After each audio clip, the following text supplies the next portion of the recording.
అందరికీ నమస్కారం అండి. Welcome to infinity astrological sciences YouTube channel. ఈరోజు మనము జాతకంలో పాపగ్రహాలు అనేవి ఒక మనిషికి సుఖమైన, అలాగే సంతృప్తికరమైనటువంటి దాంపత్య సుఖాన్ని ఎలా అందిస్తుంది అనే ఒక విషయం గురించి ఒక ప్రాక్టికల్ ఎగ్జాంపుల్ ద్వారా వివరించుకోబోతున్నాము. సో, ఇక్కడ ఫస్ట్ ఆఫ్ ఆల్ నేను పాపగ్రహాలు అని చెప్పగానే మనము పాపగ్రహాలు ఎలా చూడాలి అనే దాని మీద ఫస్ట్ ఫోకస్ అనేది పెట్టాలి. సో, పాపగ్రహాలు అంటే ఏంటి అనంటే, మనకు పాపత్వం అనేది 3 రకాలుగా పాపులుగా పరిగణించబడతారండి. ఏ గ్రహమైనా సరే మనకు. ఫస్టొచ్చేసి నైసర్గిక పాపగ్రహాలు. అంటే న్యాచురల్ మేల్ఫిక్ ప్లానెట్సు. 2 ఆధిపత్య రీత్యా పాపగ్రహాలు. అంటే ఫంక్షనల్ మేల్ఫిక్సు. మూడోదేంటంటే లగ్నాత్తు పాపగ్రహాలు. అంటే పర్టిక్యులర్ లగ్నానికి ఏ ఏ గ్రహాలు పాప ఫలితాలిస్తుంది అనే ఒక విషయం గురించి ఒక మనకు పాపత్వము లేదా శుభత్వం అనేది ఒక గ్రహం మీద ఆధారపడుతుంది. సో, ఇక్కడ ఫస్ట్ కేటగరీ కింద మనం చూసుకోవాల్సిందొచ్చేసి ఏంటంటే, నైసర్గిక పాపగ్రహాలు. అంటే వీటికి ఫంక్షనల్‌తో గానీ, లేకపోతే లగ్నంతో గానీ సంబంధం లేదు. జనరల్‌గా వాళ్ళు పాపుల, శుభుల అనే కన్సిడరేషన్ కింద వచ్చేటప్పుడు ఏంటంటే, న్యాచురల్ మేల్ ఫిక్స్ ఎవరెవరు మనకు అని గనుక చూసుకుంటే, సూర్యుడు, కుజుడు, శనీశ్వరుడు, రాహువు, కేతువు. ఈ 5 గ్రహాలు మనకు నైసర్గికంగా పాపగ్రహాలు. ఇండిపెండెంట్ ఆఫ్ లగ్న. అది ఏ లగ్నమైనా అవ్వనివ్వండి. న్యాచురల్ మేల్ ఫిక్స్ అవుతారు వాళ్ళు. నంబర్ 1. నంబర్ 2 ఇప్పుడు ఆధిపత్య రీత్యా పాపగ్రహాలను గనక మనం తీసుకుంటే, అది ఇర్రెస్పెక్టివ్ ఆఫ్ ఎనీ లగ్న. ఏ లగ్నమైనా అవ్వనివ్వండి. ఆ లగ్నానికి తృతీయాధిపతి, షష్టమాధిపతి, అష్టమాధిపతి, వ్యయాధిపతి పాపగ్రహాలవుతారు. ఇప్పుడు లగ్నాత్తు గనక మనం పాపగ్రహాల్ని తీసుకుంటే ఇక్కడ మనం 2 కేటగరీస్‌గా విభజించుకోవాలి. ఫస్ట్ కేటగరీ ఏంటంటే గురుపాలిత లగ్నాలు. సెకండ్ కేటగరీ శనిపాలిత లగ్నాలు. సో, గురుపాలిత లగ్నాలకేంటంటే శనీశ్వరుడు, ఆహ్, గు బుధుడు, శుక్రుడు, రాహువు పాపగ్రహాలవుతారు. శనిపాలిత లగ్నాలకేంటంటే ఇటువైపు ఉన్నటువంటి గ్రహాలు. అంటే గురువు, సూర్యుడు, చంద్రుడు, కేతువు, కుజుడు పాపగ్రహాలవుతారు. సో, ఇప్పుడు ఈ 3 కేటగరీస్‌ని మనం చూసుకునేటప్పుడు ఏంటంటే, మైండ్ మొత్తం మనకు కన్‌ఫ్యూజ్ అయిపోతుంది. ఒక ప్రిడిక్షన్ గురించి మనం చూసుకోవాల్సొచ్చేటప్పుడు ఏ కేటగరీని మనం తీసుకోవాలి, ఏ కేటగరీని తీసుకోకూడదు అని గనక చూసుకుంటే, ఫస్ట్ మనం ఇక్కడ ఓవర్‌లాపింగ్ ఫ్యాక్టర్స్‌ని గమనించాలండి. అంటే ఎప్పుడైతే మనకు ఫంక్షనల్‌గా, న్యాచురల్‌గా, ఆధిపత్య రీత్యా పాపగ్రహం అవుతుందో, అది ద మోస్ట్ మేల్ఫిక్ ప్లానెట్ అవుతుంది. ఫర్ ఎగ్జాంపుల్ ఇప్పుడు సింహలగ్నం తీసుకుందాం మనం. సింహలగ్నం తీసుకుంటే సింహలగ్నానికి లగ్నాత్తు పాపగ్రహాలు ఎవరవుతారంటే శని, శుక్రుడు, బుధుడు, రాహువు పాపగ్రహాలవుతారు. ఇక్కడ న్యాచురల్ పాపగ్రహాలు గనక తీసుకుంటే శుక్రుడు, బుధుడు మనకు నైసర్గికంగా శుభగ్రహాలవుతాయి కాబట్టి వాటిని పక్కన పెట్టేస్తే శని, రాహు పాపగ్రహాలవుతారు. ఆ తరువాత ఆధిపత్య రీత్యా మనం పాపగ్రహాలు తీసుకుంటే రాహు కండిషనల్‌గా ఉంటారు మనకు. అంటే ఆయన ఏ స్థానంలో ఉంటారో దాన్ని బట్టి ఆయన యొక్క ఫలితాలిస్తారు కాబట్టి రాహువుని అక్కడ తీసుకోకూడదు. ఓన్లీ శనీశ్వరుడు మాత్రమే అక్కడ మనకు పరిపూర్ణమైనటువంటి పాపగ్రహం అవుతారు. ఎందుకంటే 3 కేటగరీస్‌ని మనకు ఫుల్‌ఫిల్ చేసే గ్రహము సాటర్నే సింహ లగ్నానికి. ఎందుకంటే సింహ లగ్నానికి లగ్నాత్తో ఆయన పాపగ్రహం అవుతారు. ఆధిపత్య రీత్యా షష్టమ గ్రహం అవుతారు. అలాగే నైసర్గికంగా కూడా పాపగ్రహం అవుతారు. సో, సిక్స్త్ లార్డు న్యాచురల్ మేల్ఫిక్ లగ్నాధిపతికి శత్రువు అవుతారు కాబట్టి హీ ఈస్ ఎ ప్యూర్ మేల్ఫిక్. అంటే మోస్ట్ అంటే బై నేచరే సింహ లగ్నానికి 100% పాప ఫలితాలు ఇచ్చేటటువంటి గ్రహం శని అనుకోవాలి. లేదు కర్కాటకానికి తీసుకుంటే కూడా అదే మీకు వర్తిస్తుంది. కర్కాటకానికి తీసుకుంటే ఆయన సేమ్ టు సేమ్ సింహ లగ్నం లాగానే, కాకపోతే ఇక్కడ సింహ లగ్నానికి ఆయన షష్టమాధిపతి అవుతారు. కర్కాటకానికి అక్కడ అష్టమాధిపతి అవుతారు. సో, ఇలా మనకు పాపగ్రహాలనేవి మనం చూసుకోవాలి. సో, ఇప్పుడు ఈ ఎగ్జాంపుల్‌లో ఇప్పుడు శుక్రుడు, బుధుడిని నేను ఎక్స్‌క్లూడ్ చేశాను కదా! ఎక్స్‌క్లూడ్ చేసేనంత మాత్రాన వాళ్ళు శుభగ్రహాలయిపోతారంటే అలా కాదు. 50% ఆఫ్ ద స్ట్రెంత్ అనేది వాళ్ళకు వాళ్ళ ఉన్న పొజిషను, వాళ్ళతో పాటు కలిసినటువంటి గ్రహాలు, వాళ్ళ మీద పడుతున్నటువంటి దృష్టి, ఇలాంటి వాటినన్నిటిని మనము కన్సిడర్ చేసుకొని, ఆ తర్వాత రిజల్ట్ కింద మనం కాలిక్యులేట్ చేసుకోవాలి. సో, ఇప్పుడు ముఖ్యంగా ఇలాంటి పాపగ్రహాలనేవి ఒక మనిషి యొక్క దాంపత్య జీవితాన్ని ఎలా ఇన్‌ఫ్లూయెన్స్ చేస్తుంది అనే ఒక విషయం గురించి వస్తే మనం ఇప్పుడు, దాంపత్య జీవితాన్ని మనం జడ్జ్ చేసే కన్నా ముందు మనం కన్సిడర్ చేయాల్సినటువంటి గ్రహాలు గానీ, భావాలు గానీ అలాగే స్థానాలు గానీ మనం ఫస్ట్ చూసుకోవాలి ఇక్కడ. ఫస్టు గ్రహాల విషయానికొస్తే వివాహ కారకుడైనటువంటి శుక్రుడిని ప్రప్రథమంగా మనం ఇక్కడ కన్సిడర్ చేయాలి. Most important thing. శుక్రుడి యొక్క కండిషను, శుక్రుడి యొక్క స్ట్రెంగ్తు, శుక్రుడి యొక్క పొజిషన్ అనేది most important placement in the chart for judging anybody's marital life. అది ఆడవాళ్ళకైనా సరే, మగవాళ్ళకైనా సరే వివాహ కారకుడు శుక్రుడే అవుతారు కాబట్టి శుక్రుడి యొక్క ఇంపార్టెన్స్ అక్కడ ప్రిడామినెంట్‌గా ఉంటుంది. నంబర్ 1. నంబర్ 2 ఇక్కడ ఆడవాళ్ళ జాతకంలో హస్బెండ్‌ని సూచించేటటువంటి గ్రహం గురువు అవుతారు. హస్బెండ్‌ని సిగ్నిఫై చేసేటటువంటి ప్లానెట్. సో, గురువు యొక్క కండిషన్ తీసుకోవాలి. మగవాళ్ళ జాతకంలో ఏంటంటే శుక్రుడే అవుతారు, అది కూడా. భార్య కారకుడు, కళత్ర కారకుడు ఇద్దరూ శుక్రుడు అవుతారు కాబట్టి శుక్రుడి యొక్క కండిషనే అక్కడ ఓవర్‌లాప్ అవుతుంది. ఆ తరువాత మనకు ఈ వివాహ బంధం అనేది నిలబడుతుందా లేదా అనేది మాంగళ్య కారకుడైనటువంటి కుజుడి మీద ఆధారపడుతుంది. ఎస్పెషల్లీ ఫీమేల్ హారోస్కోప్స్‌లో కుజుడి యొక్క ప్లేస్‌మెంట్ అనేది మోస్ట్ ఇంపార్టెంట్ ప్లేస్‌మెంట్. వైవాహిక జీవితం అనేది ఎక్కువ కాలం కొనసాగాలి అనంటే మాంగళ్య కారకుడు బలంగా ఉండాలి. సో, ఆ కండిషన్ మనకు సాటిస్ఫాక్టరీగా ఉంటుందా లేదా అనేది కుజుడి యొక్క ప్లేస్‌మెంట్ మీద ఆధారపడుతుంది. ఆ తర్వాత మనము భావాల విషయానికొచ్చేటప్పుడు అంటే ఏ స్థానాలను మనం కన్సిడర్ చేసుకోవాలి ఒక వైవాహిక జీవితాన్ని జడ్జ్ చేసే కన్నా ముందు అని గనక చూసుకుంటే, మనం ఇక్కడ ప్రిడామినెంట్‌గా 6 హౌసెస్‌ని తీసుకోవాలి. ఫస్టు లగ్నం తీసుకోవాలి. ఎప్పుడైనా సరే ఏ ఒక్క స్థానం నుంచైనా మనకు పాజిటివ్ రిజల్ట్స్ అయినా సరే, నెగెటివ్ రిజల్ట్స్ అయినా సరే మేనిఫెస్ట్ అవ్వాలి అనంటే లగ్న బలం అనేది మస్ట్ అండ్ షుడ్ ఇంపార్టెంట్‌గా మనకు రోల్ ప్లే చేస్తుంది. సో, ఫస్ట్ హౌస్‌ని మనం అక్కడ కన్సిడర్ చేయాలి. ఆ తర్వాత కుటుంబ స్థానమైనటువంటి రెండో ఇల్లు, అలాగే సంతాన స్థానమైనటువంటి ఐదవ ఇల్లు, కళత్ర స్థానమైనటువంటి ఏడవ ఇల్లు, మాంగళ్య స్థానమైనటువంటి ఎనిమిదవ ఇల్లు, అలాగే శయన స్థానమైనటువంటి 12వ ఇల్లు. ఈ 6 హౌసెస్ అనేది most predominant factors for leading a family life చెప్తున్నాను. పర్టిక్యులర్‌గా అందులో మ్యారిటల్ లైఫ్ గురించి మనం మాట్లాడుకోవాలంటే 7th హౌస్, 8th హౌస్ అనేది మోస్ట్ ఇంపార్టెంట్ రోల్ ప్లే చేస్తుంది. సో, వాళ్ళ యొక్క స్ట్రెంగ్తు అలాగే 7th హౌస్‌లో, 8th హౌస్‌లో మనకున్నటువంటి ప్లానెటరీ ప్లేస్‌మెంట్స్ అనేవి పాజిటివ్‌గానో, నెగెటివ్‌గానో ఒక మనిషి యొక్క మ్యారిటల్ లైఫ్‌ని ఇన్‌ఫ్లుయెన్స్ చేస్తుంది. అలాగే ఇప్పుడు మనము ఈ జాతకం విశ్లేషణ చేసుకునేటప్పుడు చేసే మోస్ట్ మిస్టేక్స్ ఏంటి అనంటే న్యాచురల్‌గా మనం చూసుకునేటప్పుడు నవగ్రహాలలో మనకు 5 గ్రహాలు పాపగ్రహాలండి. ఇది గుర్తుపెట్టుకోండి. అంటే 60% ఆఫ్ ద ప్లానెట్స్ ఇన్‌ఫ్లుయెన్స్ అనేది మనకు నెగెటివ్‌గానే వ్యవహరించాలక్కడ. ఎందుకంటే 5 గ్రహాలు పాపగ్రహాలు ఉండేటప్పుడు ప్రాబబిలిటీ కూడా ఎక్కువే ఉంటుంది కదా పాపత్వం చెందడానికి. సో, 5 గ్రహాలు పాపగ్రహాలు ఉండేటప్పుడు వాళ్ళు ఏదో ఒక స్థానంలో మన జాతక చక్రంలో ఉంటారు. అందులో వైవాహిక జీవితాన్ని సూచించేటటువంటి 6 హౌసెస్ ఉన్నాయి మనకు. 50% ఆఫ్ ద హౌసెస్‌లో మనకు మ్యారిటల్ లైఫ్‌ని ఇండ్యూస్ చేసేటటువంటి హౌసెసే.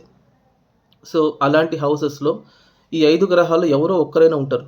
మినిమమ్ రేర్ కండిషన్ చెప్తున్నాను. మాక్సిమం కండిషన్ అంటే వర్స్ట్ కండిషన్ అంటే వైవాహిక జీవితాన్ని సూచించేటటువంటి అన్ని స్థానాల్లోనూ పాపగ్రహాలుంటారు. సో, మనము అనుకునేదేంటంటే ఈ పాపగ్రహాలు గనక మనకు వైవాహిక జీవితాన్ని సూచించేటటువంటి స్థానాలలో ఉండేటప్పుడు అవి మన యొక్క వైవాహిక జీవితాన్ని చెడిపేస్తుంది. దాంపత్య సుఖాన్నివ్వదు. మ్యారిటల్ లైఫ్ అనేది బావుండదు. మ్యారిటల్ రిలేషన్‌షిప్ చెడిపోతుందని భావిస్తూ ఉంటాము. అది ఎంతవరకు కరెక్ట్ అని చూసుకునేటప్పుడు ఏంటంటే, ప్రాక్టికల్ లైఫ్‌లో సంసార జీవితం అనేది ఎక్కువ కాలం కొనసాగించిన వాళ్ళలో గానీ, దాంపత్య సుఖం మంచిగా అనుభవిస్తున్నటువంటి వాళ్ళలో గానీ, ప్రాక్టికల్‌గా చూసుకునేటప్పుడు ఏంటంటే మనకు వాళ్ళకు కూడా ఈ వైవాహిక జీవితాన్ని సూచించేటటువంటి స్థానాలలో పాపగ్రహాలనే ఉంటుంది. ఇన్‌ఫాక్ట్ వాళ్ళ దశలు కూడా జరుగుతూ ఉంటుంది. సో, అప్పుడు మనం అనుకునేదేంటి? మనం చదువుకున్న జాతకం తప్ప, జ్యోతిష్యం తప్ప, ఫార్ములాలు తప్ప అంటే అలా కాదండి. ఎప్పుడైనా సరే ఒక ఫార్ములాని మనం చదివి తెలుసుకోవడం కంటే, ఆ రూల్‌ని ప్రాక్టికల్‌గా అప్లై చేసి చూసుకునే దాంట్లోనే మనకు పర్సెప్షన్ అనేది ఇంకా పెరుగుతుంది. సో, ఆ విధంగా చూసుకునేటప్పుడు ఏంటంటే, మనకు వైవాహిక జీవితంలోనే అట్‌మోస్ట్ ఎవ్రి దోషం అనేది కవర్ అవుతుంది. అంటే కుజ దోషమైనా సరే, సర్పదోషము, మాంగళ్య దోషము, సంతాన దోషము, కళత్ర దోషము, ఏదైనా సరే మనకు 50% ఆఫ్ ద దోషాసు పెళ్లి జీవితం అనలైజ్ చేసేటప్పుడు వచ్చేస్తుంది. సో, ఇన్ని దోషాలు మనకు చూసుకుంటే అన్నీ మనకు పాపగ్రహాల వైపే మొగ్గు చూపుతుంది. సో, అలాంటి పాపగ్రహాలు మనకు జాతకంలో ఉండేటప్పుడు అవి నిజంగా చెడు చేసేస్తాయా అంటే అలా ఏమి కాదండి.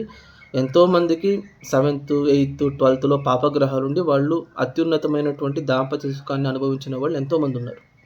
సో, అలాంటి ఒక ప్రాక్టికల్ హారోస్కోప్‌ని మనం ఈరోజు చూసుకోబోతున్నాము.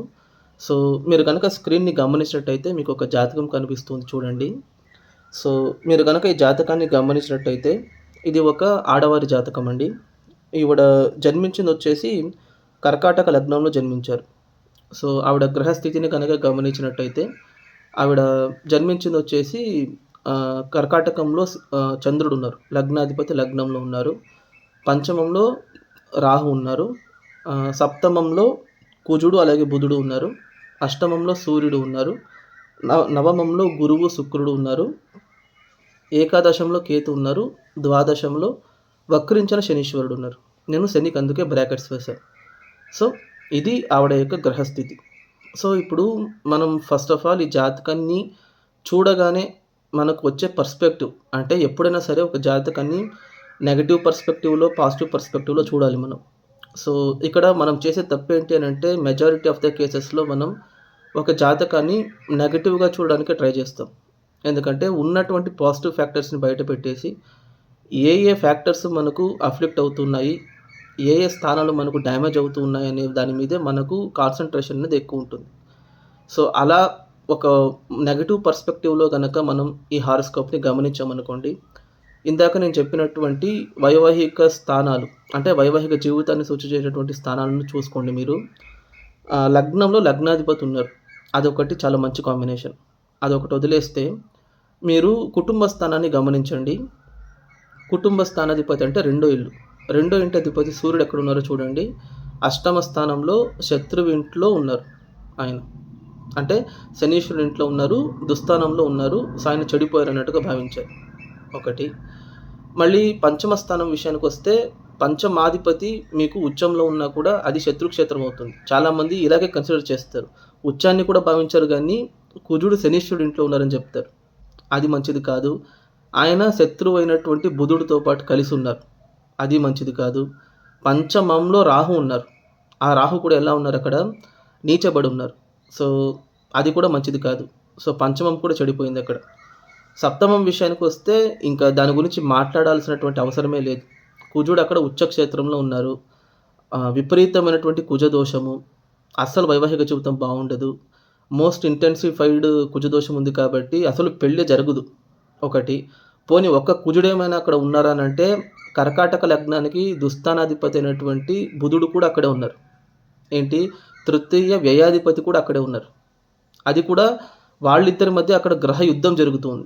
బుధుడికి, కుజుడికి పడదు. ఇద్దరు బద్ధ శత్రువులు. వాళ్ళిద్దరికీ విపరీతమైనటువంటి బిట్టర్ ఎనిమీస్ కాబట్టి అక్కడ ప్లానెటరీ వార్ జరుగుతుంది. సో, 7th హౌస్ అనేది ఇట్ ఈస్ కంప్లీట్‌లీ డ్యామేజ్డ్ అనుకోవాలి.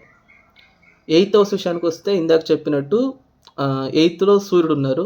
ఆయన శత్రువు ఇంట్లో ఉన్నారు కాబట్టి అది కూడా డ్యామేజ్ అయిపోయింది మీకు. 8th లార్డ్‌ని చూడండి మీరక్కడ. ఇన్‌ఫాక్ట్ కర్కాటక లగ్నానికి కళత్రాధిపతి, మాంగళ్యాధిపతి ఇద్దరు ఒకరే అవుతారు. శనీశ్వరుడే అవుతారు. ఆ శనీశ్వరుడు ఏమన్నా బాగున్నారా అంటే ఆయన వెళ్ళి వ్యయంలో ఉన్నారు. సో, సప్తమాధిపతి వ్యయస్థానంలో ఉంటే అక్కడ కళత్రం అనేది వ్యయం అయిపోయినట్టే మనకు. అంటే వివాహం అనేది జరగకూడదు. ఆయన కూడా అది పోతే పోనీ అక్కడ నార్మల్‌గా ఏమైనా ఉన్నారా అంటే వక్రించి ఉన్నారు. సో, అక్కడ మీకు both 7th house, 8th house యొక్క డ్యామేజ్ అనేది కంప్లీట్‌గా జరుగుతుందనుకోవాలి. అలాగే 12th విషయానికొస్తే మీకు 12th లార్డ్ 7థ్‌లో ఉండి శత్రువుతో పాటు కలిసి గ్రహయుద్ధంలో ఇన్వాల్వ్ అయినారు. సో, అది కూడా మంచిది కాదు. అలా చూసుకుంటే ఈవిడ జాతకంలో వివాహాన్ని సూచించేటటువంటి స్థానాలు లేదా మ్యారిటల్ లైఫ్‌ని సూచించేటటువంటి స్థానాలైనటువంటి 6 హౌసెస్‌లో 5 హౌసెస్ డ్యామేజ్ అయిపోయింది. ఎక్సెప్ట్ లగ్నం తప్పించి. అలాంటప్పుడు ఈవిడకు వివాహం అనేది జరుగుతుందా? జరిగిందా? జరిగి ఉంటే ఎలా ఉండాలి? అని గనక చూసుకుంటే ఈవిడకు వైవాహిక జీవితం బ్రహ్మాండంగా ఉందండి. ఎక్సలెంట్‌గా ఉంది. ఆవిడకు మ్యారేజ్ అయింది 1999లో. ఇప్పుడు దాదాపు ఆవిడకు పెళ్ళయ్యి ఆల్మోస్ట్ 25 ఇయర్స్ అవుతుంది. 25 ఏళ్లుగా ఆవిడ సంసారిక జీవితంలో ఇప్పటి వరకు ఎటువంటి ప్రాబ్లము రాలేదు. మంచి అత్తమామలు దొరికారు. మంచి ఫ్యామిలీలో వెళ్ళారు. మంచి భర్త దొరికారు. మంచి పిల్లలతో పాటు ఆవిడ ఆనందంగా ఉన్నారు. సో, ఇలాంటి ఒక దాంపత్య జీవితాన్ని ఎలా అందించింది పాపగ్రహాలు అంటే ఇప్పుడు స్థానాలు గనక చూసుకుంటే పంచమంలో రాహువు, సప్తమంలో కుజుడు, అష్టమంలో సూర్యుడు, వ్యయంలో శని. నైసర్గికంగా ఉన్నటువంటి పాపగ్రహాలన్నీ మనకు వైవాహిక జీవితాన్ని సూచించేటటువంటి స్థానాల్లోనే ఉన్నాయి. సో, అలాంటప్పుడు ఈవిడకు ఈ పాపగ్రహాలు ఇంత మంచి సాంసారిక జీవితాన్ని ఎందుకు అందించింది అని గనక చూసుకుంటే, ఇక్కడే జ్యోతిష్యం యొక్క న్యాక్స్ మనకు తెలుస్తుంది. ఎప్పుడైనా సరే మనం ఒక ఫార్ములాని బట్టి పట్టి దాన్ని కాపీ పేస్ట్ లాగా చేస్తే మనకెప్పుడూ రిజల్ట్ అనేది కరెక్ట్‌గా రాదండి. అస్ట్రాలజీలో ఏంటంటే రిసర్చ్ అనేది కంటిన్యూయస్‌గా చేస్తూ ఉండాలి. అందుకే జ్యోతిష్యాన్ని జ్యోతిష సాగరం అని చెప్తారు. అంటే ఒక్క విషయం ఈరోజు మనకు కరెక్ట్ అనిపించింది, రేపు అది కరెక్ట్ అనిపించకపోవచ్చు. ఇఫ్ సపోజ్ ఆ సిట్యుయేషన్ ఇంకో కొంచెం రిపీట్ అయిందనుకోండి, 2, 3 కేసెస్‌లో మనకు అలాంటి రిజల్ట్ వచ్చిందనుకోండి, you have to update our selves. దేశ, కాల, మాన పరిస్థితుల ప్రకారం మనకు జ్యోతిష్యంలో ఉన్నటువంటి రూల్స్ కూడా మారుతూ ఉంటుంది. సో, దాని ప్రకారం చూసుకుంటే ఇప్పుడు ఈవిడకు కుటుంబ స్థానాధిపతి అష్టమంలో ఉన్నారు కదా! సో, ఆ రకంగా ఆవిడకు కుటుంబ జీవితం చెడిపోవాలి జనరల్‌గా చెప్పుకుంటే. కానీ ఆయన అష్టమంలో ఉన్నా కూడా ఆయన దృష్టి ఎక్కడ పడుతుందో చూడండి మీరు. అంటే కుటుంబ స్థానాధిపతి అష్టమ స్థానంలో ఉండి కుటుంబ స్థానాన్ని మళ్ళీ ఆయన చూస్తూ ఉన్నారు. నంబర్ 1. ఈ కుటుంబ స్థానం మీద ఎవరెవరి దృష్టి పడుతుందో చూడండి. కుటుంబ స్థానం మీద కుటుంబాధిపతి దృష్టి, యోగకారకుడి దృష్టి, కళత్రాధిపతి దృష్టి, మాంగళ్యాధిపతి దృష్టి పడుతుంది. అంటే కుటుంబ స్థానం మీద వివాహ జీవితాన్ని సూచించేటటువంటి అన్ని గ్రహాల దృష్టి పడుతుంది.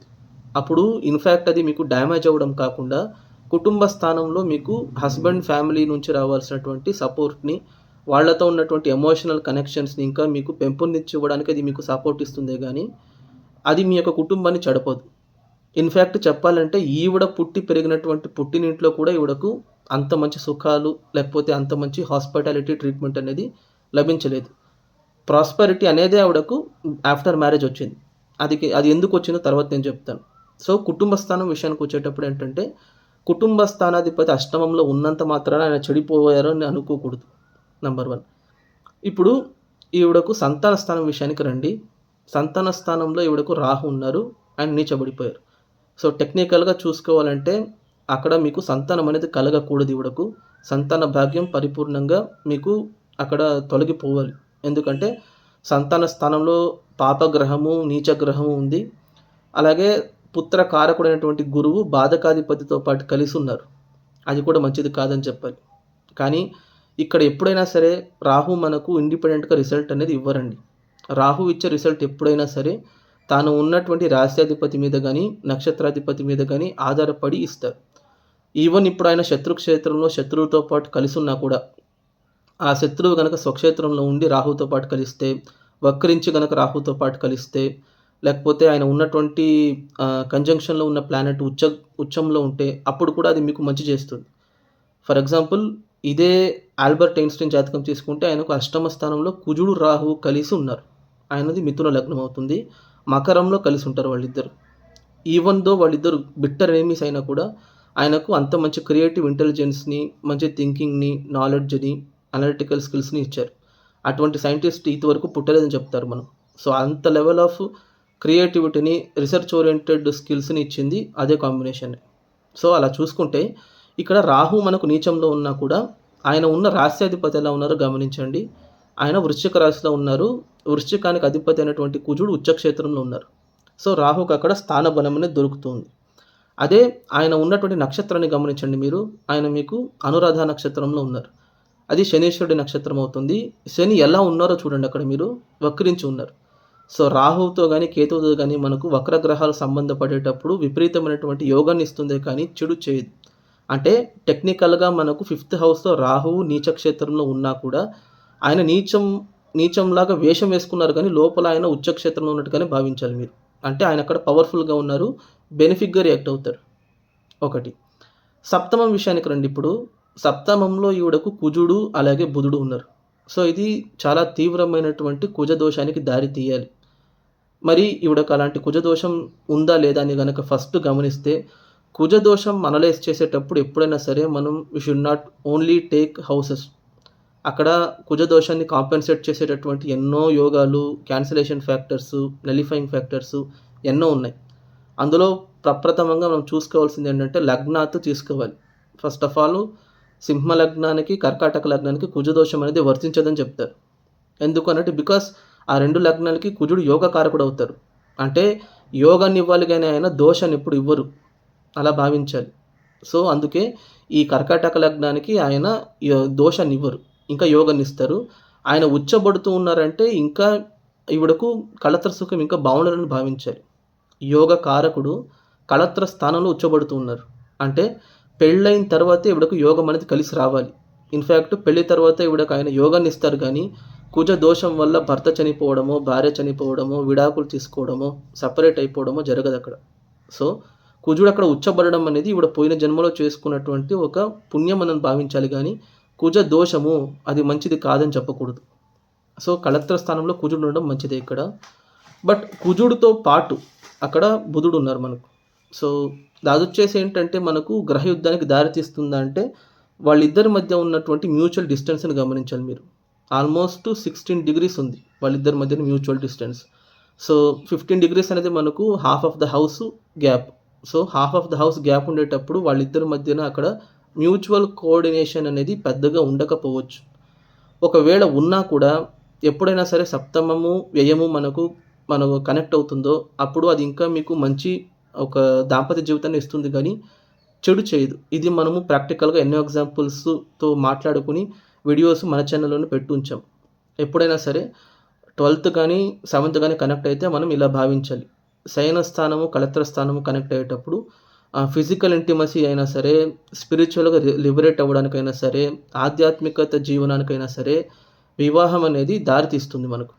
అంటే వైవాహికంగా ఒక మ్యారిటల్ రిలేషన్‌షిప్‌లో ఉండేటప్పుడు వైఫ్ అండ్ హస్బెండ్ అనేవాళ్ళు ఒకరినొకరు డీపర్ లెవెల్‌లో అండర్‌స్టాండ్ చేసుకోగలుగుతారు. అంటే ఆత్మ లెవెల్‌లో, సోల్ లెవెల్‌లో వాళ్ళ యొక్క అండర్‌స్టాండింగ్ అనేది ఉంటుంది. అంత మంచి ఫిజికల్ కంపాటబిలిటీని, మెంటల్ కంపాటబిలిటీని, సైకలాజికల్ కంపాటబిలిటీని 7థ్ అండ్ 12థ్ యొక్క రిలేషన్‌షిప్ సూచిస్తుంది. ఇక్కడ ఎలా వాళ్ళు రిలేట్ అన్నారు అని గనుక చూసుకుంటే 7థ్ లార్డ్ 12థ్‌లో ఉన్నారు. 12థ్ లార్డ్ 7థ్‌లో ఉన్నారు చూడండి. అంటే మనకు వ్యయాధిపతి అయినటువంటి బుధుడు శని ఇంట్లో ఉండి, శని బుధుడింట్లో ఉన్నారు. సో, వాళ్ళిద్దరి మధ్యన పరివర్తన యోగం అనేది జరుగుతుంది. సో, 7, 12 అనేది మనకు ఎంతకెంత బలంగా కనెక్ట్ అవుతుందో, అంతకంత బలంగా మనకు వైవాహిక జీవితం అనేది అంత ప్రశాంతంగా ఉండే రకంగా చూసుకుంటుంది. సో, ఈవెన్ దో ఈ జాతకంలో సప్తమ స్థానంలో కుజుడు, బుధుడు ఉన్నా కూడా వాళ్ళు ఈవిడకు చెడు చేయరు. ఇప్పుడు మాంగళ్య స్థానం విషయానికి రండి. మాంగళ్య స్థానం విషయానికొచ్చేటప్పుడు అక్కడ సూర్యుడున్నారు.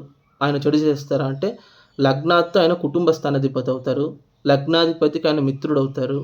ఆయన అష్టమంలో ఉన్నా కూడా ఈయనకు చెడు చేయరు. ఒకవేళ చెడు చేస్తే ఎలా చేస్తారని గనక చూసుకుంటే, ఆయన ఉన్న నక్షత్రాధిపతి గానీ, ఆయన ఉన్న రాశ్యాధిపతి గానీ బలహీనపడితే, అఫ్లిక్ట్ అయితే అప్పుడే చెడు చేస్తారు. సో, ఇక్కడ గనక చూసుకుంటే మాంగళ్య స్థానాధిపతి అయినటువంటి శనీశ్వరుడు ఎలా ఉన్నారో చూడండి. వ్యయస్థానంలో ఉన్నారు. అది ఒక రకంగా మనకు విపరీత రాజయోగం కింద అవుతుంది. నంబర్ 1. నంబర్ 2 అదే శనీశ్వరుడు ఎక్కడ ఉన్నారు? ఏ నక్షత్రంలో ఉన్నారు గనక చూసుకుంటే ఆరుద్ర నక్షత్రంలో ఉన్నారు. రాహు నక్షత్రంలో శనీశ్వరుడు ఉన్నారు. శని నక్షత్రంలో రాహు ఉన్నారు.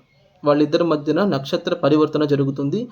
ముఖ్యమైన గమనిక ఏంటంటే ఇద్దరు వక్రించి ఉన్నారు. 2 వక్ర గ్రహాలు గనక వాళ్ళ నక్షత్రాల్ని వాళ్ళు ఇంటర్చేంజ్ చేసుకుంటే వాళ్ళు ఇంకా విపరీతంగా బలపడతారు గానీ బలహీనపడరు. ఈవెన్ సూర్యుడు కూడా రాహు నక్షత్రంలో ఉన్నారు. రాహు అక్కడ విపరీతమైన బలంలో ఉన్నారు కాబట్టి సూర్యుడు ఈవిడకి ఇంకా మాంగళ్య బలాన్ని ఇస్తారు గానీ తెంపేయరు. అంటే ఎప్పుడైనా సరే ఆడవాళ్ళ జాతకంలో అష్టమ స్థానం అనేది అత్తారింట్లో వాళ్ళ యొక్క లైఫ్, వాళ్ళ యొక్క రిలేషన్‌షిప్, వాళ్ళ యొక్క అండర్‌స్టాండింగ్ ఎలా ఉంటుందని సూచిస్తుంది. సో, ఈవిడకు చెప్పాలంటే వీళ్ళ పేరెంట్స్ నుంచి వచ్చినటువంటి బ్యాకప్పు, హెల్పు, సపోర్ట్ కంటే ఆవిడకు వాళ్ళ అత్తవారింట్లోనే ఇంకా మంచి ఫ్యామిలీ అట్మాస్ఫియర్, బ్యాకప్ అంతా మంచిగా లభించింది. సో, మాంగళ్య స్థానం బావుంది ఆవిడకు. శయన స్థానం విషయానికి రండి. శయన స్థానంలో శనీశ్వరుడు ఉంటే ఆయన చెడిపేస్తారని అంటారు. అంటే వాళ్ళకు ఫిజికల్ రిలేషన్‌షిప్ ఉండదు మ్యారేజ్‌లో. సెక్సువల్‌గా వాళ్ళు పనికిరారు ఇలాంటివన్నీ చెప్తారు. కానీ ఇక్కడ అలా జరిగిందా అంటే ఒకవేళ శనీశ్వరుడు ఉన్నా కూడా ఆయన రాహు నక్షత్రంలో ఉన్నారు కాబట్టి విపరీతంగా బలపడతారు. విపరీత రాజయోగంలో ఉన్నారు. ఆయన చెడు చేయరు. నంబర్ 2 ఆయన పరివర్తన యోగంలో ఉన్నారు కాబట్టి బుధుడు మీకు 12వ ఇంటికి వచ్చినట్టుగా భావించాలి. అంటే 12వ ఇంట్లో బుధుడు మీకు ఉండేటప్పుడు ఏంటంటే విపరీతమైనటువంటి ఆధ్యాత్మికతని, స్పిరిచువాలిటీని, దైవ సాధనని ఇస్తారు. సో, 12 ఏళ్ళు కూడా ఈవిడకు బలపడుతుంది గానీ బలహీనపడదు. సో, మనం పాజిటివ్ అప్రోచ్‌లో గనక థింక్ చేసుకుంటూ వెళ్తే ప్రతీదీ మనకు పాజిటివ్‌గానే కనపడుతుంది. అన్నిటికంటే ముఖ్యము కారక గ్రహాలను తీసుకోండి మీరు. వివాహ కారకుడైనటువంటి శుక్రుడు ఉచ్చ క్షేత్రంలో ఉన్నారు. ప్రాబ్లమ్ లేదు. భర్తని సూచించేటటువంటి గ్రహము గురువు, ఆయన స్వక్షేత్రంలో ఉన్నారు.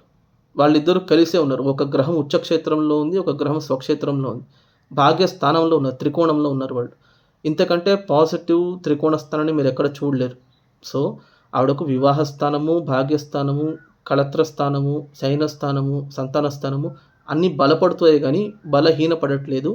ఇన్‌ఫాక్టు లగ్నం 7th హౌస్‌లో మనకు ఏదైనా పాపగ్రహాలుంటే అవి చెడిపేస్తుందని ఎప్పుడూ మనం భావించకూడదు. ఆవిడ రియల్ లైఫ్‌లో జరిగిన ఈవెంట్స్ విషయానికొస్తే ఆవిడ 24th ఫిబ్రవరి 1975లో జన్మించారు. కరెక్ట్‌గా ఆవిడకు 1995లో శుక్రదశ స్టార్ట్ అయింది. అంటే ఆవిడకప్పుడు ఏజు కరెక్ట్‌గా 20 ఇయర్స్. సో, కరెక్ట్‌గా ఆవిడకు పెళ్ళయ్యే టైంలో శుక్రదశ స్టార్ట్ అయింది. కరెక్ట్‌గా ఆవిడకు 1999లో మ్యారేజ్ అవుతుంది. అప్పుడు ఆవిడకు ఏజ్ వచ్చేసి 24 ఇయర్స్. అంటే ఎప్పుడైనా సరే మనకు కర్కాటకానికి, సింహలగ్నానికి సప్తమాధిపతి శనీశ్వరుడు అవుతారు కాబట్టి జనరల్‌గా వాళ్ళ మ్యారేజ్ లేట్ అవుతుందని చెప్తారు. సాటర్న్ గనక 7th లార్డ్ అయితే. ఇక్కడ ఎందుకు ఆవిడకు 24లో జరిగింది, తొందరగా ఎందుకు జరిగింది అని గనక చూసుకుంటే శనీశ్వరుడు వక్రించున్నారు చూడండి అది.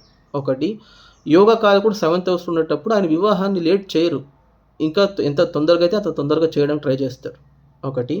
సో, ఇప్పుడు 1999 నుంచి ఇప్పుడు 2024 25 ఇయర్స్ అయింది ఆవిడకు పెళ్ళయ్యి. సపోజ్ ఆవిడకు మాంగళ్య స్థానం గనక చెడిపోయుంటే, అష్టమ స్థానం గనక చెడిపోయుంటే, శనీశ్వరుడు గనక ఆవిడకు చెడు చేసేటట్టుంటే, దాంపత్య జీవితము ఉండేది కాదు, మాంగళ్య బలము ఉండేది కాదండి. ఇది గుర్తుపెట్టుకోవాలి మనం. ఇది ఫిజికల్ ప్రూఫ్ మనకు. ఏంటి 25 ఇయర్స్‌గా వాళ్ళ యొక్క సాంసారిక జీవితంలో ఎటువంటి ఒడిదుడుకులు రాకుండా, ప్రాబ్లమ్స్ రాకుండా, విడిపోకుండా, గొడవలు రాకుండా సక్సెస్‌ఫుల్‌గా వాళ్ళ యొక్క మ్యారిటల్ రిలేషన్‌షిప్‌ని వాళ్ళు కొనసాగిస్తూ వస్తూ ఉన్నారు. సో, అలాంటప్పుడు గ్రహాల యొక్క అనుకూలత లేనిదే వాళ్ళు అలా వచ్చేయడానికి సాధ్యమవుతుందా? ఇది గమనించాలి మనం. ఈవెన్ దో మనకు ఈ వివాహ జీవితాన్ని సూచించేటటువంటి స్థానాల్లో పాపగ్రహాలు ఉన్నా కూడా వాటి యొక్క కండిషన్స్ మీద ఆధారపడుతుంది అవి ఇచ్చే రిజల్ట్స్. ముఖ్యంగా పెళ్లి చేసుకునేటప్పుడు రావాల్సినటువంటి దశ అది మోస్ట్ ఇంపార్టెంట్. అది వచ్చేసి ఆవిడకు కరెక్ట్‌గా శుక్రదశ వచ్చింది. చెప్పాలంటే ఈ కర్కాటక లగ్నానికి శుక్రుడు విపరీతమైనటువంటి బాధలు ఇవ్వాలి. ఎందుకంటే ఆయన బాధకాధిపతి అవుతారు. అది కూడా ఆయన ఉచ్చక్షేత్రంలో ఉన్నారు కాబట్టి విపరీతంగా ఇవ్వాలి బాధలు. కానీ ఆయన ఇవ్వలేరు. ఎందుకు అనంటే ఆయన భాగ్యాధిపతితో పాటు కలిసి ఉన్నారు. ఒకటి. అన్నిటికంటే ఇంపార్టెంటు ఆయన శనీశ్వరుడి నక్షత్రంలో ఉన్నారు. శనీశ్వరుడు మనకు వక్రంలో ఉన్నారు కాబట్టి ఎవరైతే ఈ లగ్నానికి బాధలు ఇవ్వాలో ఆయన రివర్స్‌లో మీకు యోగాన్నిస్తారు. ఆ రకంగా 20 ఏళ్లైన ఆవిడకు శుక్రదశ బీభత్సంగా జరిగింది ఆవిడకు. అంటే మ్యారేజ్ అయింది. పిల్లల విషయానికొచ్చేటప్పుడు ఏంటంటే ఆవిడకు 2001, 2003లో 2 సార్లు అబార్షన్స్ అయిందండి. ఎందుకు అనంటే పంచమంలో రాహు ఉన్నారు కాబట్టి. ఓకేనా. బట్ అలాగని ఆవిడకు సంతాన భాగ్యం లేకుండా పోలేదు. పుత్రకారకుడు స్వక్షేత్రంలో ఉండి పుత్రస్థానాన్ని చూస్తున్నారు చూడండి అక్కడ. గురువు మనకు స్వక్షేత్రంలో ఉన్నారు, భాగ్యంలో ఉన్నారు. ఆయన పంచమ స్థానాన్ని చూస్తున్నారు. పంచమాధిపతి ఉచ్చక్షేత్రంలో ఉన్నారు. అలాంటప్పుడు ఏం చేయాలంటే ఒకటో రెండో అబార్షన్స్ ఇస్తారు గానీ ఆ తర్వాత పిల్లలు పుట్టాలి. ఇన్‌ఫాక్ట్ చెప్పాలంటే ఇది బహుపుత్ర యోగం అని చెప్తారు. పంచమంలో గనక రాహు బలంగా ఉంటే వాళ్ళకు స్టార్టింగ్‌లో కొన్ని హికప్స్ వస్తుంది పిల్లలు కలిగేటప్పుడు. కానీ వన్స్ పిల్లలు పుట్టిన తర్వాత ముగ్గురు లేదా నలుగురిని కనే ఆపర్చునిటీ వస్తుంది. ఇక్కడ గనక చూసుకుంటే ఆవిడకు 2001 అలాగే 2003లో 2 సార్లు అబార్షన్స్ అయింది. ఇంకా పిల్లలు పుట్టరు అనుకునే టైంలో ఆవిడకు 2004లో ఒక అమ్మాయి జన్మించారు. 2007లో ట్విన్స్ జన్మించారు ఆవిడకు. ఇద్దరు అబ్బాయిలు జన్మించారు. సో, ముగ్గురు పిల్లలు పుట్టారు ఆవిడకు. అంటే రాహువు మీకక్కడ ఇనిషియల్‌గా హికప్స్ ఇస్తారు గానీ, మీకు సంతాన భాగ్యం లేకుండా చేసేయడం గానీ, సంతాన సుఖం లేకుండా చేసేయడం గానీ అలా చేయరు. ఇన్‌ఫాక్ట్ వాళ్ళ పిల్లలు ఇప్పుడు మంచిగా చదువుకుంటూ ఉన్నారు. చాలా మంచిగా సెటిల్ కూడా అవుతారు వాళ్ళు. అంత బావుంది వాళ్ళకు. ఎందుకంటే ఇక్కడ రాహు అక్కడ మీకు ఇండిపెండెంట్ రిజల్ట్ ఇవ్వరు. ఆయన ఉన్న రాశ్యాధిపతి ఉచ్చంలో ఉన్నారు. ఆయన ఉన్నటువంటి నక్షత్రాధిపతి వక్రించి ఉన్నారు. సో, ఎట్టి పరిస్థితుల్లోనైనా చెడు చేయరు. రాహు యొక్క ఇన్‌హెరెంట్ క్యారెక్టర్ ఏంటంటే స్టార్టింగ్‌లో ఆయన ఇచ్చే ఫలితాలను కొంచెం కట్ చేసి ఇస్తారు. ఆ విధంగా ఆవిడకు సంతాన క్షయం 2 సార్లు జరిగింది. కానీ పుట్టినటువంటి సంతానంతో ఆవిడకున్న రిలేషన్‌షిప్పు, వాళ్ళ పిల్లలతో ఆవిడకు రావాల్సినటువంటి ఆనందము, సుఖము, సంతోషము ఆవిడకు బ్రహ్మాండంగా లభిస్తుంది. సో, దీనివల్ల నేను మీకు చెప్పేదేంటంటే మీ జాతకాల్లో కూడా ఇలాంటి పాపగ్రహాలు గనక 7థ్‌లోనో, 8థ్‌లోనో, 5థ్‌లోనో ఉంటే మీకు పిల్లలు పుట్టరు, వివాహం జరగదు, వివాహ బంధం నిలబడదు. ఇలాంటి అపోహలకి మీరేమీ వెళ్ళాల్సిన అవసరం లేదు. ఓకేనా. ఎందుకు అనంటే పాపగ్రహాలు ఉండడం తప్పు కాదండి. అలా చూసుకుంటే ప్రతి ఒక్కరికి ఉంటుంది పాపగ్రహాలు ఏదో ఒక స్థానంలో. అవన్నీ చెడు చేసేస్తుందనంటే అలా కాదు. వాటి యొక్క కండిషన్స్‌ని మనం ప్రెడిక్ట్ చేసేటప్పుడు జాగ్రత్తగా చూడాలి. ఎలా ఉన్నారు వాళ్ళు? ముఖ్యంగా వాటికి అనుగుణమైనటువంటి టైమ్ పీరియడ్ మనకు జరుగుతుందా? ఇప్పుడు ఈవిడకు ఇదే టైమ్ పీరియడ్‌లో సపోజ్ కేతు దశ గనక జరిగిందనుకోండి పెళ్ళయ్యేటప్పుడు, అప్పుడు ఇష్యూ వచ్చుండేది ఆవిడకు. అంటే పెళ్లి లేట్ అవ్వడం గానీ, లేకపోతే పెళ్లి చేసుకున్నా కూడా వివాహంలో ప్రాబ్లమ్ గానీ అప్పుడు వచ్చుండేది. బికాజ్ కేతు దశ జరుగుతూ ఉండేది కాబట్టి. కానీ ఆవిడకు కరెక్ట్‌గా శుక్ర దశలో పెళ్లయింది. ఒకటి. శుక్రుడయిన తర్వాత వచ్చే అన్ని దశలు ఆవిడకు సపోర్టివ్‌గా ఉన్నాయి. శుక్రదశ 20 ఇయర్స్, తర్వాత సూర్యదశ 6 ఇయర్స్ 26 ప్లస్ చంద్రదశ లగ్నాధిపతి లగ్నంలోనే ఉన్నారు 36 ఇయర్స్ ప్లస్ 7 ఇయర్స్ యోగకారకుడి దశ. సో, లైన్‌గా చూసుకుంటూ ఉంటే ఇదే అదృష్ట జాతకము అంటే. అంటే సీరీస్ ఆఫ్ ద దశాస్ అనేవి అన్నీ సపోర్టివ్‌గా ఉంటాయి వాళ్ళకు. ఓకేనా? సో, మీ జాతకంలో గనక ఇలాంటి పాపగ్రహ ఫలితాలు గనక మీ జాతకంలో గనక ఉంటే లైక్ పొజిషన్ వైస్ మీరేమీ భయపడాల్సిన అవసరం లేదు. దాన్ని రీడ్ చేసేటప్పుడు వాటి యొక్క బలాబలాలు, వాళ్ళ యొక్క టైమ్ పీరియడ్స్ మీకు ఏ ఏజ్ పీరియడ్‌లో వస్తుందనే దాని మీద మీరు దృష్టి పెట్టండి. సో, ఇంతవరకు నా వీడియో చూసారనంటే మీకు ఈ వీడియో నచ్చిందని అనుకుంటున్నాను. దయచేసి ఈ వీడియోకి ఒక లైక్ చేయండి, షేర్ చేయండి. మీ యొక్క ఒపీనియన్స్‌ని కూడా కామెంట్ రూపంలో తెలియజేయండి. ఛానల్‌ని మాత్రం సబ్స్క్రైబ్ చేసుకోవడం మర్చిపోకండి. Thank you.